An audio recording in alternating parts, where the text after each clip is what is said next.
काय इंद्रिय काय तरी विद्युत स्फुरणे कान पाहे जगा माझी. या ठिकाणी वीज चमकली का सगळ्या जगात कायमचा प्रकाश होत नाही. किंवा त्यांनी सारखी सर्पफणीची सावली आणि मुशका शीतल होईल केतुली. सर्पफणीची सावली असली आणि उंदीर उन्हामध्ये पिडलेला आहे, तो म्हणतो आता चांगली सावली. आता ही सावली म्हणजे खऱ्या अर्थाने त्याला शीतळ आहे का त्याला गट्ट करून टाकणारे सर्प. त्याप्रमाणे हे विषयाचं सुख असंच आहे. विषयाचे सुख येथे वाटे गोड आणि पुढे अवघड यमदंड. या ठिकाणी जरी सुख वाटत असेल परंतु त्याचं पर्यवसान कशामध्ये होतं? दुःखाचं. पण हे जीव जाणत नाही. म्हणून विषयात खरंच सुखच नाही असं माऊली म्हणतात. काय विद्युत स्फुरणे कान पाहे जगा माझी. या ठिकाणी विद्युत स्फुरली म्हणजे काय? जगात कायमचा प्रकाश होतो का? जणू काही प्रकाश नुसता प्रकाशाची एक झलक मिळते. तसं इंद्रिय आणि विषय यांचा संबंध होताना चित्ताला थोडासा संतोष होतोही. म्हणजे त्याला आपल्याला त्यांनी असं लिहिलं वेदांतामध्ये देखील, इंद्रिय आणि विषय यांच्या संबंधाने इंद्रियांना त्या विषयाचं दर्शन झालं तरी आनंद होतो, त्याची प्राप्ती झाली तरी आनंद होतो आणि त्याचा भोग झाला तरी आनंद होतो. असं त्यालाच म्हणायचं मोद आमोद प्रमोद ना. या प्रिय आमोद आणि प्रमोद या रूपाने विषयाच्या उपलब्धीमध्येही जीवाला संतोष का त्याच्यात एक कीर आपजेल म्हणजे निश्चित होईल असा एक अर्थ आहे. आणि कीर शब्दाचा दुसरा अर्थ आहे लोकांच्यात असा समज आहे. लोकांच्यात असा, कारण हा काही सिद्धांत नाही परंतु लोकांच्यामध्ये असं म्हटलं जातं की संतोष कीरचित्ता आपजेल. म्हणतो जर संतोष आहे तर तो काय शाश्वत संतोष शाश्वत सुख मिळते काय त्याच्यामधून? नाही. कसं नाही ते माऊली सांगतात. परितो संवत्सोराचा सांगा तो जैसा नावेक स्वस्तू जव नगराचा प्रांतू सांडीजे ना. ते जो आनंद आहे ना त्याला आनंद म्हणेपर्यंत हे आनंद टिकत नाही. असं त्याचं आनंद म्हणेपर्यंत त्याचं दुःखात पर्यवसान होतं. मग आनंद कसा आहे? हे आनंदाचं काय स्वरूप आहे? तर क्षणिक आहे. हा आनंद क्षणभंगूर आहे. त्यासाठी उदाहरण देतात माऊली. जवळ संवत्सोराचा सांगातो. जोपर्यंत एखाद्या माणसाने त्या बाजारामध्ये बैल विकला, स्वामी महाराज सांगायचे बैल विकला, तर हा जो चोर आहे ना तो पाहतो यांनी बैल विकला, केवढ्याला विकला, याचे किती पैसे आले, यांनी कोणत्या खिशात ठेवले, याच्याबरोबर कोण आहे, सर्व लक्ष ठेवतो. आता हे पैसे घेऊन पूर्वीच्या काळामध्ये काही गाड्यांची व्यवस्था नव्हती. मग हा संध्याकाळच्या वेळेला तो बैल विकला की हा आपल्या घरच्या मार्गाने निघतो. मग हा अशाच वेळेला त्याला बरोबर त्याच्याबरोबर जातो. काय तुम्ही काय कुठले का कुठं जाणार कसा? तो म्हणतो की मी आता ह्याला जाणार आहे, कुठं दापोडीला जाणार आहे. मग ते दापोडीच्या अलीकडचं जे काय कासारवाडी तेच आमचं, मी तिथला आहे. असं मला जोडीदार नव्हता कोणी. तो म्हणे माझी पण ती स्थिती झाली. ते म्हणे आपण बरोबर जाऊ दोघेही. आणि मग दोघेही बरोबर निघाले. गावाच्या बाहेर निघाले. पुढं जंगल लागलं. जंगल लागल्यानंतर तिथं कोणीच नाही असं पाहिल्याबरोबर त्यांनी खिशातून शस्त्र काढलं. खिशातलं द्या त्यांनी सांगितलं. हा मग रस्त्याने जाताना त्याला वर्णन करून सांगत होता, मला आज मोठी चिंता, पण काय भाग्य माझं, तुम्ही जोडीदार मिळाले. तो म्हणला हो मग आपलं कामच आहे. त्यांनी सांगितलं की कोणी आडला भिडला असेल त्याला मदत करणं हे आमचं काम आहे. आणि थोडा पुढे गेल्यानंतर ते सांगतात संवत्सोराचा सांगा तो. जो साव चोर, त्याला साव चोर म्हणजे वरून दिसायला साव पण आतीमध्ये काय आहे? चोर आहे. आणि त्याची संगती सांगा तो म्हणजे संगती जैसा नावेक असतो. तो मनुष्य काय म्हणतो, आता निर्धास्त झालं, मध्ये कोणी चोर मिळाला तर काय होणार, परंतु आता त्याची माझी भीती नाहीशी झाली. पण आपल्या समोर हाच चोर आहे हे त्याचं लक्षात नसल्यामुळं नावेक स्वस्तो, तो क्षणभर अत्यंत स्वस्त सुखामध्ये राहतो. पण कुठपर्यंत राहतो? नगराचा प्रांतो सांडीजे ना. त्या गावाचा प्रांत म्हणजे सीमा जोपर्यंत ओलांडली नाही तोपर्यंत. एकदा गावाची सीमा ओलांडून त्याला एकांत साधला की तो पुरुष त्याला काय होतो? मारण्याला प्रवृत्त होतो, त्याची लुटमार करतो. तसं दुसरं एक उदाहरण देतात. बापाविषयाची मधुरता जणे आवडी उपजे चित्ता परितो परिणामू विचारिता प्राणू हरी. आता सांगतात की बापा हे अर्जुना, बापा म्हणजे हे बापा अर्जुना, बाबा अर्जुना, विषाची मधुरता, विष जो असतं त्या विषाचं माधुर्य किंवा गोडी, रुचकरपणा, रुची, झणे आवडी उपजे चित्ता. त्या ठिकाणी झणे म्हणजे त्या ठिकाणी कदाचित चित्ता आवडी उपजे, चित्ताला विषयाची कदाचित आवड उत्पन्न होईल. चित्ताला विषयाची आवड कधी निर्माण होईल का? कोणालाच होणार नाही. पण माऊली म्हणतात कदाचित होईल. कारण का? तर विषयाची मधुरता. विष काही असतात ते मधुर विष असतं. म्हणजे जसं तुकोबारायांनी वर्णन केले, आमच्या आयुर्वेदामध्ये एक वत्स नावाची वनस्पती आहे, तिला बचनाग असं म्हणतात. तुकाराम महाराज म्हणतात ना, साधुनी बचनाग खाती तोळा तोळा असं सांगतात. आणि इतरांना मात्र त्याचं कणभरसुद्धा पचत नाही असं सांगितलं. तर बचनाग म्हणजे इतका गोड असतो का जगामध्ये कोणताही तुमचा गुलाबजामुन घ्या, साखर घ्या, मध घ्या, कोणताच पदार्थ इतका गोड नाही. त्यामुळे तो जेव्हा मनुष्य जीव, कारण काय आहे आपली अशी स्थिती आहे, आता ते रोगार वगैरे औषधं असतात कापसावर वगैरे पिकावर टाकण्याची, आपण बाजारातून विकत आणतो, त्याच्यावर लिहिलेलं असतं की हे औषध विषारी असून आरोग्याला घातक आहे किंवा प्राणघातक आहे, टॉक्सिक म्हणजे ते विषारी आहे असं लिहिलेलं असतं. त्या प्लॅस्टिकच्या पिशवीमध्ये ते असतं किंवा काचेच्या पिशवीमध्ये आपलं बाटलीमध्ये, आणि त्याच्यावर ते त्याचं जे असतं झाकण त्याला सील केलेलं असतं. बाहेर एक बुंदसुद्धा त्याचा वाससुद्धा येत नाही. आणि त्याच्यावर लिहिलेलं मात्र असतं, त्याच्यावर एक बॉक्स असतं. आपण ते घेऊन येतो दुकानातून आणि घरी आणल्यानंतर काय करतो आपण, जर जेवायला आईनं सांगितलं तर त्यावेळेला ते हात धुवायला जातो, 2-2 वेळा साबणाने हात धुतो आणि पुन्हा नाकाला लावतो, कुठं काय वास आहे का काय. वास त्याचा नसतोच बाहेर, पण नुसतं हे विषारी एवढं कळलं तरी मनुष्य सावध राहतो. परंतु त्यामुळं कोणी सहसा झणी आवडे उपजितात, विषयाबद्दल कोणाला आवड वाटत नाही. पण असं मधुरता, देखे विषयाची मधुरता, बचनागासारखं विष असेल तर मनुष्याला त्याच्याविषयी काय वाटतं, आवड, वा असं तर कुठंच नाही असं त्याला वाटतं. पण ते कुठपर्यंत, जोपर्यंत सुरुवातीला त्याची चव लागते, पण परिणाम विचारिता प्राणोहरी, त्याचा परिणामाचा जर विचार केला तर ते काय करतं, मनुष्याला ठार मारतं, त्याला तो प्राणाला मुकतो. असं ह्या विषयाचा परिणाम आहे. जे लोक गीतेसारख्या गंभीर ग्रंथाचं गंभीर चिंतन करतात तर त्या लोकांना ज्यावेळेला ह्या संस्कृत टीका पाहायच्या त्यांना मोठं कष्ट पडतात, आहे की नाही. आणि जे लोक गीतेचे टीका ही ज्ञानेश्वरीच्या माध्यमातून पाहतात त्यांना कष्ट पडत नाही, त्यांना मनोरंजन करीत तत्त्वज्ञान होतं. अशी ज्ञानेश्वर महाराजांची शैली. एक दृष्टांत सांगितलं त्यांना बाद झाला, तत्त्वज्ञानाचे जिज्ञासू आहे त्यांना कशाला, पण त्यांना काहीच कष्ट पडू नये कारण ते माऊली आहेत. म्हणून आईला जसं मुलाच्या विषयी एकदम त्याला सहजच, त्याला विनासायास अशा प्रकारचं हे तत्त्वज्ञानाचे धडे हे हृदयीचे ते हृदयी घालावे म्हणून माऊली एक दृष्टांत दिला. आता दुसरा दृष्टांत देतात. देखे काय आपलं पहिला संवचोराचा दृष्टांत दिला, सावचोराचा, दुसरा विषयाचा दृष्टांत दिला आणि नंतर सांगतात देखे इंद्रिय कामो असे तो लावी सुख दुराशे जैसा गळी मिनू आमिषे भुलविजे गा. याच्यासाठी माऊली 1-2 ओव्या देतात की देखे तुम्हीच इंद्रिय कामो असे, इंद्रियांच्या ठिकाणी काम हा असतोच, म्हणजे इंद्रियांच्या ठिकाणी उत्कट अभिलाष असतोच. कशाच्या? आपापल्या अनुकूल विषयी इंद्रियांच्या ठिकाणी कामना किंवा इच्छा ही असते. कारण त्यांनी अनादि संसार मालेच्या ठाई नित्य विषय भोगिले पाही, ते ठसावले चित्ताच्या ठाई वारंवार पाही सेविता. तर अनंत जन्मामध्ये इंद्रिय आणि विषय यांच्या संबंधातून निर्माण होणाऱ्या सुखाचा भोग ह्या चित्ताला झालेला आहे, जीवाला झालेला आहे.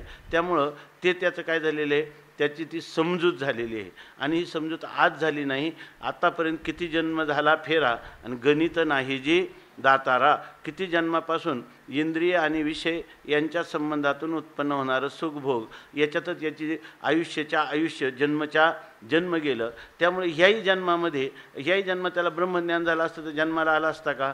नाही. याचा अर्थ याही जन्मात त्याचा काहीतरी प्रमाद झाला पाठीमागच्या जन्मात, म्हणून हा जन्म प्राप्त झाला. मग ह्या प्राप्त जन्मात पूर्वीच्या अनंत जन्माचे संस्कार त्याच्या ठिकाणी राहणारच का नाही? अर्थात राहणार. त्यामुळं इंद्रिय कामवासे, इंद्रियामध्ये कामना असतातच. जसं पाणी हे खालारा धावे पाणी खालच्या दिशेने वाहतं, तशी इंद्रिय ही विषयांच्या दिशेने धावतात. हे अगदी निश्चित आहे, साहजिक आहे, स्वाभाविक आहे असं माऊली म्हणतात. इंद्रिय कामवासे, पण तो जो काम आहे त्याचं स्वरूप आपण वेळीच जाणलं पाहिजे. तो लावी सुख दुराशे. तो जो काम किंवा इंद्रियाविषयीची इच्छा आहे, ती इच्छा काय करते? मनुष्याला सुख दुराशे लावी. ती इच्छा काय होते? दुराशा म्हणजे दुष्ट अशी आशा, पण कशाची? सुखाची दुष्ट अशी आशा म्हणजे दुराशा. म्हणजे जी इच्छा झाली ती इच्छेविषयी जी पूर्तता आहे त्या इच्छेची, ती कधीच होत नाही. ती काय होते? सुख मिळेल अशी फक्त दुष्ट आशा निर्माण करते. ती अभिलाषा फक्त असं त्याला भासवते की या प्रकाराने इंद्रिय आणि अनुकूल विषय यांच्या संबंधात सुख होणार आहे, अशी त्याला फक्त दुराशा या ठिकाणी निर्माण करते. दुष्ट अशा प्रकारची म्हणजे खोटी आशा, की ज्या आशेचं वर्णन तुकाराम महाराजांनी केलं त्याच्यामध्ये सुख त्याला मिळालं नाही. सर्व सुखाची आशा जन्म गेला आणि क्षण एक मुक्ती यत्न नाही केला. हिंडता दिशा सीन पावला, माया वेष्टीला जीव माझा, माझे स्वहित नेनती कोणी. अशाच प्रकारचं त्याचं सगळं जीवन जात राहतं. आणि याचं कारण काय असेल तर त्याला सुखाची दुष्ट किंवा खोटी आशा निर्माण होते. आणि ती खोटी आशा कशी होते तर त्यावेळेला जर त्याने त्या कामाला किंवा त्या इच्छेला आवर घातला तर पुढची त्याला तिचं पर्यवसान दुष्ट आशेमध्ये झालं नाही तर त्याचे पुढचे सगळे अनर्थ टळतील. भागवतामध्ये ती पिंगला नावाची वेश्या आहे, ती रात्रभर किती कष्टी आहे याचं नाथ महाराजांनी वर्णन केलं. आणि नंतर तिच्या अंतकरणात ईश्वराच्या कृपेने जेव्हा हा विचार उत्पन्न झाला का इंद्रिय आणि विषय यांच्या संबंधातून खऱ्या सुखाची उपलब्धी नाही, उलट सारखी त्याच्या सुखाच्या आशेपायी आपण रात्रंदिवस तळमळतो. म्हणून तिनं शेवटचा श्लोक भागवतामध्ये सांगितला की तिला रात्रभर झोप नाही, पण तिला जेव्हा लक्षात आलं तेव्हा ती म्हणते की आशायाम परमम दुःखम नैराश्यम परमम सुखम. या आशा एकदा उत्पन्न झाली की त्या ठिकाणी दुःखच वाढतं आणि आशा ही परम दुःखाला कारण होणारी आहे. आणि नैराश्यम परमम सुखम, आणि नैराश्य म्हणजे आशारहित जीव झाला, कामनारहित जीव झाला, त्याने त्या इच्छेला ज्या ठिकाणी जेथे उठी तेथेची काय खुंटी असं काय तुकोबारायांचा अभंग आहे. अंतकरणात उत्पन्न झालेला संकल्प तिथंच ठेचून टाकला तर त्याला पुढचे अनर्थ होत नाही. हे जेव्हा तिच्या लक्षात आलं तेव्हा ते सांगतात सुखे सुश्वाप पिंगला ही आनंदाने ती झोपी गेली. सगळं दुःख जे आहे तर ते इतकं नाथ महाराजांनी लिहिलं. एवढा मोठा सगळ्या जगताचा नायक असणारा परमात्मा विष्णू, आणि त्याला आशा उत्पन्न झाली. कोणाला? वामन अवतारामध्ये. तर ते म्हणतात आशा उपजली भगवंताशी, तर नीच वामनत्व आले. हा बरोबर ना, नीच वामनत्व आले त्याशी. अशा प्रकारची स्थिती. म्हणून मनुष्याने खरं जर पाहिलं तर हे जे तत्त्वज्ञान आपण ज्ञानेश्वर महाराजांचं हे ज्ञानेश्वर दर्शन आहे किंवा हे गीता दर्शन आहे, याचं जर आपण चांगल्या प्रकाराने समजून घेतलं तर विचाराच्या द्वारा मनुष्य कायम स्थिर राहू शकतो आणि ह्या अनर्थाकडे जाणार नाही. परंतु आजच्या ह्या कराळ विकराळ कलियुगामध्ये जे हे ज्ञान समजून घेतात, दुसऱ्याला सांगतात किंवा श्रवण करतात, त्यांनासुद्धा योग्य वेळेला ते आठवत नाही आणि ते सुद्धा काय होतात, पुन्हा ह्या दुःखाच्या गर्तेमध्ये जातात. तर ह्याला काय करावं? त्याला स्वामी आपले ओंकारेश्वरचे स्वामी रामानंद तीर्थ त्यांना असे एक प्रश्नोत्तरीमध्ये विचारलेलं आहे. तर त्यांनी सांगितलं की याला एकच उपाय आहे. ते म्हणे हे सगळं, कारण पुढे हाच प्रश्न विचारणार आहेत. कोणता? की अथकेन प्रयुक्तोयम पापम चरती पुरुषः अनिच्छन्नोपि वार्ष्णेय बलादिव नियोजिता. जे लोक सामान्य त्यांचं तर जाऊ द्या, परंतु नारदांसारखे महर्षी यांचं सुद्धा जीवन दुर्वासासारखे यांच्याही जीवनामध्ये सगळं ज्ञान असून देखील क्रोध उत्पन्न झालेला, कोणाला काम उत्पन्न झालेला, अशी त्यांची उदाहरणं आहेत की नाही? याचं कारण काय? ज्ञानी माणसंसुद्धा भ्रष्ट होतात असं त्यांनी वर्णन केलं. मग याला उपाय काय? तर याला उपाय ते रामानंद स्वामींनी सांगितलं. याला उपाय हाच आहे की रात्रंदिवस जसं एखाद्या माणसाला वर टांगती तलवार ठेवली आणि त्याला सांगितलं की तलवारीच्या जे खालचं टोक आहे त्याच्याकडं पाहायचं, आणि समोर दुसरा एक मनुष्य आहे, तो त्याच्या काय एक तलवार हातात घेतलेली आहे, एकदम पाजळलेली धारदार तलवार, आणि त्यांनी सांगितलं डोळ्याची पापणी जर पडली, डोळ्याची पापणी पडली तर तुमचा शिरच्छेद केला जाईल. आता तो माणूस त्याच्यापासून नजर हटविल का? हटणार नाही. तो लगेच त्याला ध्यानात येईल रस्त्याने लावलेलं काय दुर्घटना घटी, नजर हाटी, आहे की नाही? त्यामुळं तो त्याच्यापासून दूर होणार नाही. तसं खरा उपाय आहे की ह्या वेदांत विचारापासून एक क्षणभरही दूर न होणं, हा त्याला विचार आहे. पण कधीकधी ह्या एवढा विचार करणाऱ्या मनुष्यालाही क्षणभर हा विचारापासून दूर जायला लागले याचा पुन्हा काय पडतो?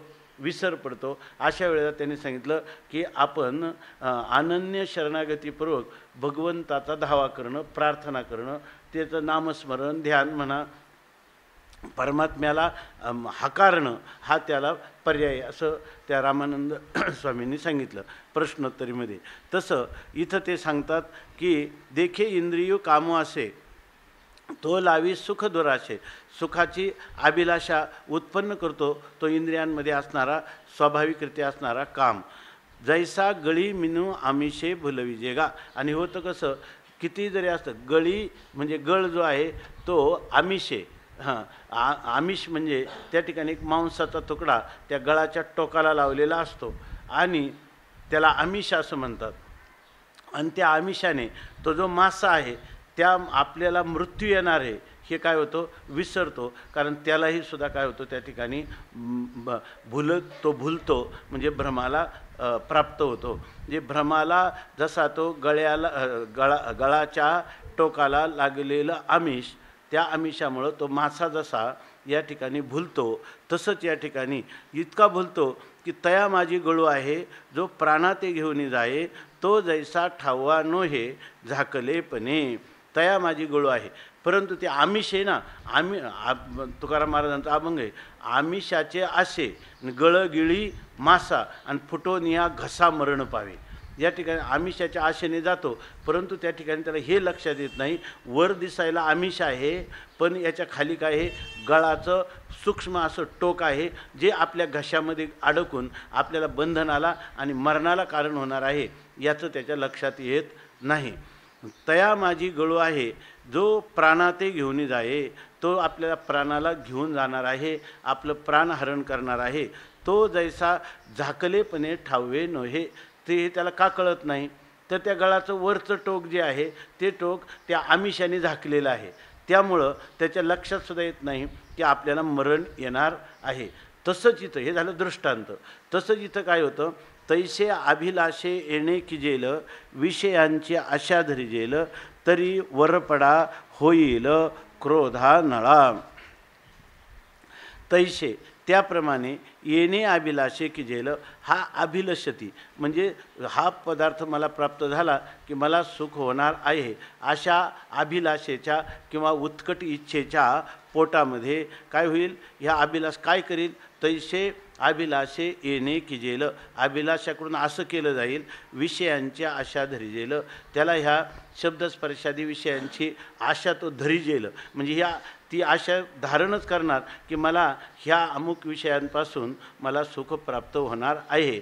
अशा प्रकारची आशा जर तो मनात धारण करील तरी होऊन काय होणार, त्याला आशेची पूर्तता तर होतच नसते.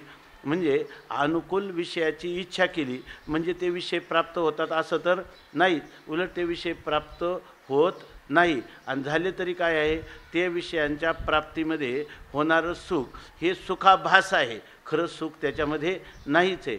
परंतु एक मात्र घडतं की हा प्राप्त झालेला विषय हा त्या विषयाच्या प्राप्तीसाठी दुःख भोगलं, कष्ट केले, तो प्राप्त झाल्याबरोबर थोडासा आनंद झाला, परंतु त्याच वेळेला हा विषय आता भोग्य विषय कायमचा ह्या इंद्रियांना उपलब्ध होईल की नाही, या ठिकाणी एकतर इंद्रिय विकळ होतील किंवा हा विषय तरी मला सोडून जाईल.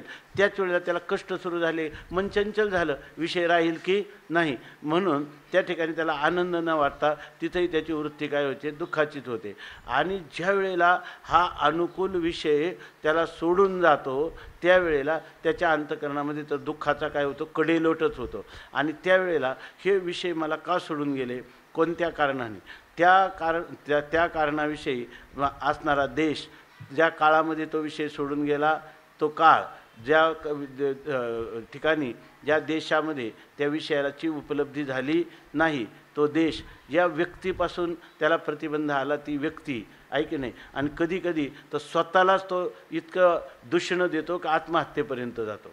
असं बऱ्याच वेळेला घडतं की केवळ अनुकूल विषय सोडून गेले म्हणून त्या माणसांनी काय केली, आत्महत्या केली. अशा प्रकारचं हा अभिलाषे येणे केले, हे सगळा प्रताप कोणाचा आहे, अभिलाषाचा आहे.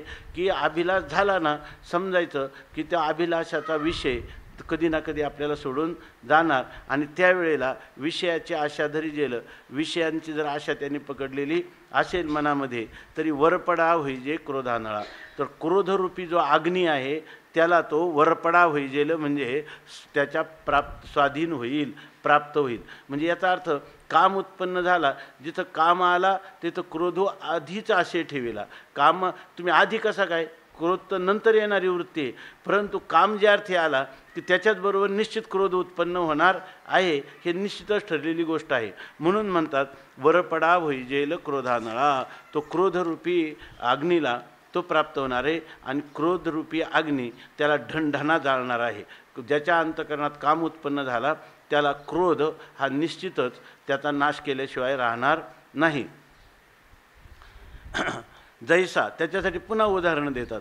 जैसा कवळोनिया पारधी घातेचे संधी आणि मृगाते बुद्धी साधावया. जैसा पारधी घातेची या संधी बुद्धी मृगाते कवळोनिया मृदाचे कवळोनिया साधावया मृगाते कवळोनिया.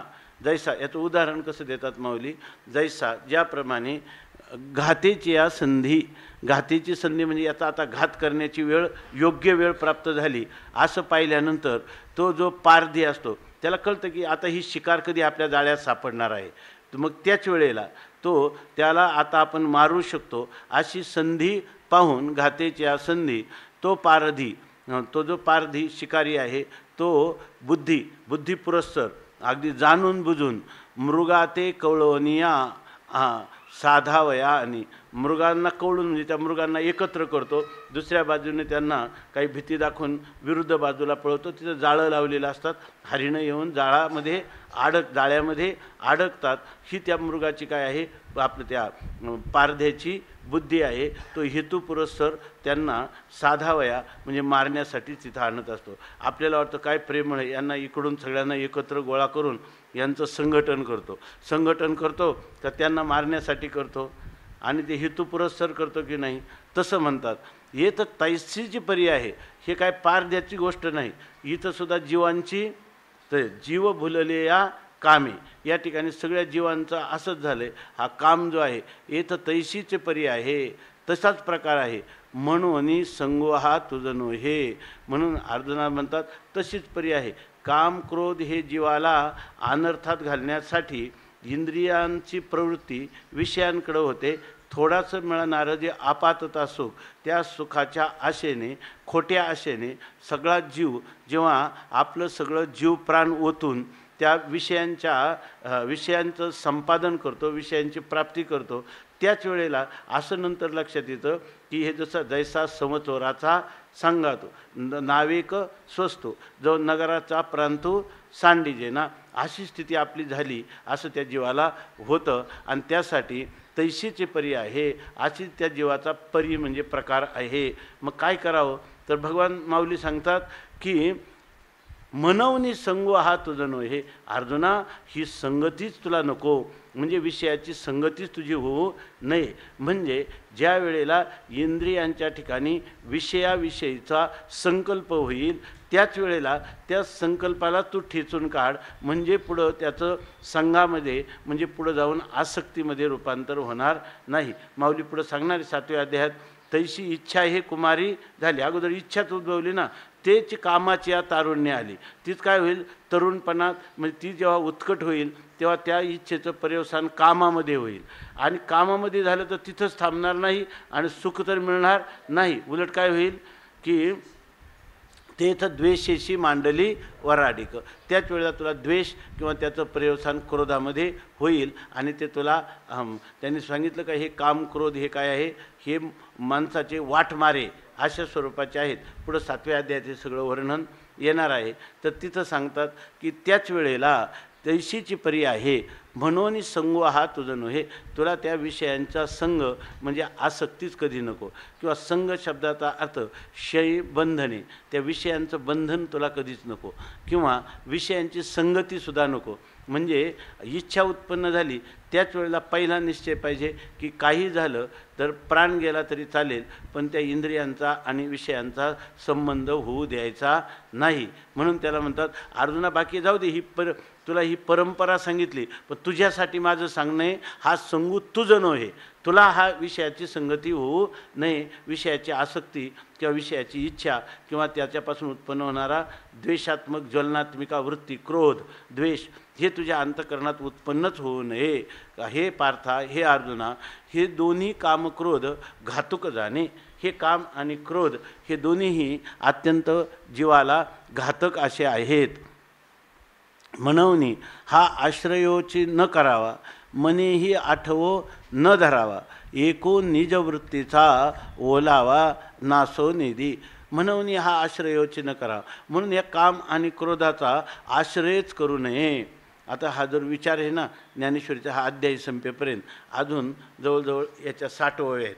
तर त्या 60 ओव्यामध्ये हा विषय इतक्या उच्च कोटीला जीवनामध्ये नेऊन ठेवला आणि मनुष्याने ह्याप्रमाणे जर विचार केलं तर तो ह्या कामक्रोधाच्या जे काही जाळं आहे याच्यातून तो मुक्त होईल. अशा रीतीनं माऊलींनी याची मांडणी केलेली आहे. आता बघा, माऊली म्हणतात म्हणून हा इथंच झालं, इथंच चाललं आहे ना, हे कामक्रोध हे अत्यंत घातक आहे. ते सावचोरासारखे आहेत, मधुर असणाऱ्या विषासारखे आहेत, गळावर लावलेल्या आमिषासारखे आहेत. एवढं माऊली सांगितल्यानंतर म्हणतात म्हणून अशी स्थिती आहे, म्हणून आश्रयोची न करावा. ह्या कामक्रोधाचा मनुष्याने आश्रयच करू नये. म्हणजे का याचा अर्थ संपूर्ण जीवनामध्ये तुम्ही म्हणाल परमात्म्याची प्राप्ती करायची का कामक्रोधाच्या पाठीमागं हात धुवून लागायचं, आहे की नाही? उलट त्याचा आश्रयच करायचा नाही. माणसाचं सगळं जीवन जाईल की नाही, कामक्रोधाचं आपल्यावर प्रभाव होऊ नये म्हणून. मग समजा एखाद्याचं सगळं जीवनच गेलं कामक्रोधात, मग त्याचा परमात्मा कधी प्राप्त व्हायचा? का कामक्रोधाची निवृत्ती हीच परमात्म्याची प्राप्ती आहे की नाही? म्हणून असं म्हणायचं नाही का आता याच्यासाठी किती याच्यासाठी शक्ती खर्च करावी लागते. परमात्मा तर काय आहे, स्वतः सिद्ध आहे, ते आपलं स्वतःचं स्वरूप आहे. पण खरं जे आपल्याला हानी केली ते अज्ञानाचं अभिव्यक्त आविर्भूत रूप कोण आहे? कामक्रोध. अज्ञानामध्ये सुद्धा ते पीडा करत नाही सगळं. अज्ञानामध्ये आपण जेव्हा झोपतो तेव्हा कामक्रोध कुठं नष्ट झालेले असतात का? बीजरूपाने असतात पण त्रास देत नाही. ते कार्यकारी झाल्यावर त्रास देतात. मग कार्यकारी, चांगलं बघा, कार्यकारी कामक्रोधाची निवृत्ती करतानाच मनुष्याने आयुष्य खर्च करावं का? असतील तर करावं, कारण ते झालं ना, तुम्ही म्हणाल मग त्याचं मूळ कारण तसंच राहील. कामक्रोधाचा विचार करायला गेलं की कामक्रोधाचं मूळ बीज अज्ञान नष्ट झाल्याशिवाय राहत नाही. आणि अज्ञान नष्ट झालं की आत्मा काय आहे? स्वयंप्रकाश रूपाने उघडच आहे. म्हणून खरे प्रयत्न करायचे ते आत्मप्राप्तीसाठी नाही करायचे. आत्मप्राप्तीच्या आड आलेले जे प्रतिबंध, त्या प्रतिबंध निवृत्तीच्या साधनामध्ये मुख्य साधन कोण असेल तर कामक्रोधाचं निवृत्ती. तुकाराम महाराज म्हणतात कामक्रोध वैरी ना, घातले बाहेरी आणि कामक्रोध वैरी. हे काम आणि क्रोध हे खरे वैरी आहे आणि त्यांना मी बाहेर घालवलं असं सांगतात. तसं इथं म्हणतात म्हणून हा आश्रयोचिन करावा. आपण सकाळी चिंतन केलं. आश्रय म्हणजे कोयरीच्या झाडांच्या त्या कोयरीच्या काय ज्या शेंगा खाल्ल्यामुळं पोट दुखलं म्हटलं, मग त्याच्या सावलीला जायला काय हरकत आहे? सावलीला गेला, मग थोड्या शेंगा खाल्ल्या तर काय हरकत आहे? असं म्हणता म्हणता भरपूर शेंगा खाल्ल्या आणि त्याला पुन्हा अतिसार, त्याला हगवण त्या कोल्याला लागली. तसं या ठिकाणी सांगतात याचा मुळात आश्रयच करू नसते. सावलीला गेला नसता तर पुढचे अनर्थसुद्धा आले नसते. म्हणून माऊली सांगतात हा आश्रयोचिन करावा, मनी ही आठवो न धरावा. हे ना काम आणि क्रोध ह्या विषयांचं खरं दोषचिंतन जरी करायला गेलं ना, त्या निमित्ताने काम क्रोधाला अस्तित्व दिल्यासारखं आहे. म्हणून मनेही आठवो न धरावा, मनानेही याचं आठवण धरू नये, म्हणजे मनानेही याचं चिंतन करू नये.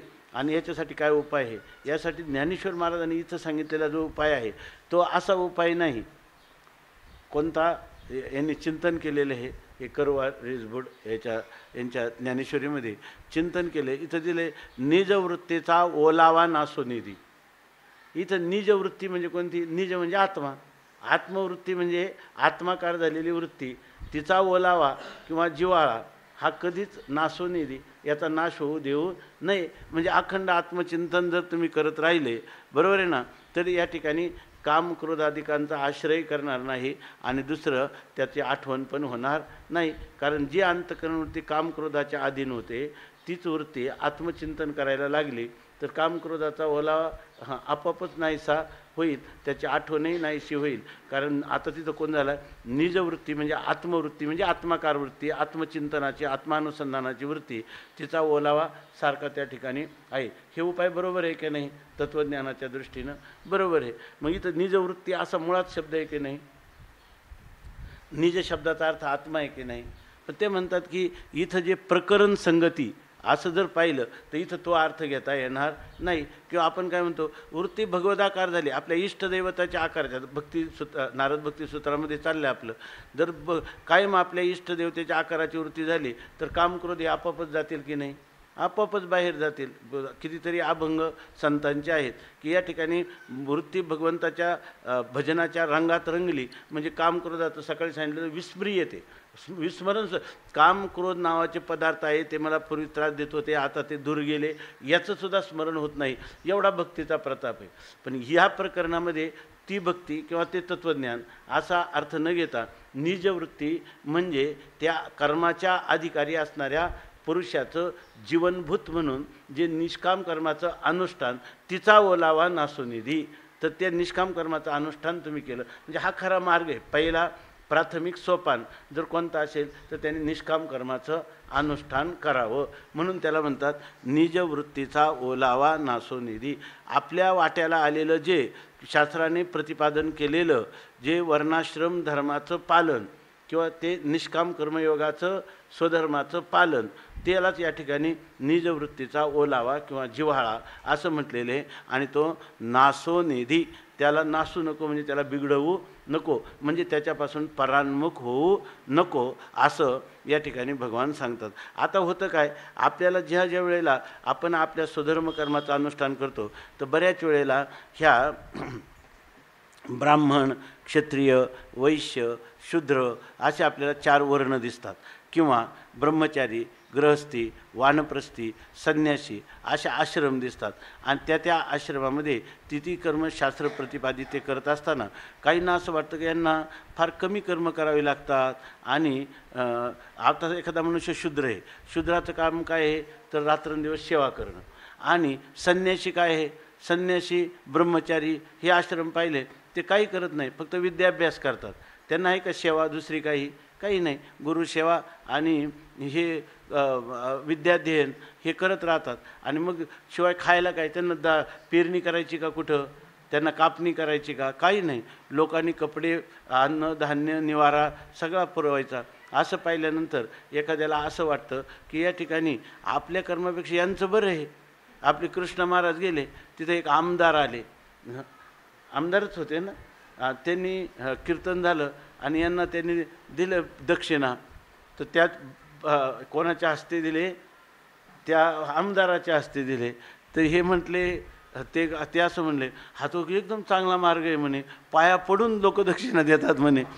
त्यांना बिचाऱ्यांना हे त्याच्याविषयी हेवा वाटला ना त्याच्यामध्ये. तसं माणसाला आपल्या वाट्याला आलेले जे कर्म आहे ते कर्म करताना खूप कष्ट दिसतात आणि दुसऱ्याला सहज त्याचं फलभोग विनासायास होताना दिसतं. वास्तविक त्या वेदाने सांगितलेले त्याला जे आचरण आहे, या ठिकाणी ब्रह्मचर्य धर्म गोकावे अक्षरे, हा काय आश्रमी विचार षटकर्म ना, हा काय थोडा नाही.